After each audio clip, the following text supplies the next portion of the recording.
Les joventuts d'Esquerra Republicana han presentat la seva candidata pel Vallès al Parlament de Catalunya. Es tracta de Laia Carbó, una educadora social de 24 anys que ja va concórrer a les últimes municipals pel seu partit a Sant Cugat. Carbó centra les propostes pels joves en garantir el dret a l'habitatge, reforçar les polítiques socials i oferir més sortides laborals. Ens estem trobant en un moment on els joves estan formats, tenen una carrera o dues carreres i no tenen feina posterior. Aleshores, des d'Esquerra el que volem és intentar buscar llocs de treball, intentar pensar noves estratègies perquè els joves que avui en dia estan formats tinguin la possibilitat de trobar sortida en el món laboral.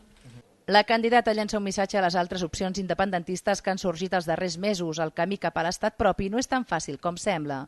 Hem de seguir fent polítiques d'esquerres que ens tendeixen al camí de la independència. Ojalà fos demà o demà passat, però desenganyem-nos. Aquest camí és molt més complicat del que ens pensem quan la gent que ens acompanya no vol el mateix que nosaltres. Carbó ha estat amb diversos membres de l'Esgerc de Terrassa al Casal de Barri del segle XX, on s'ha inaugurat una exposició sobre la història de l'independentisme i l'estelada.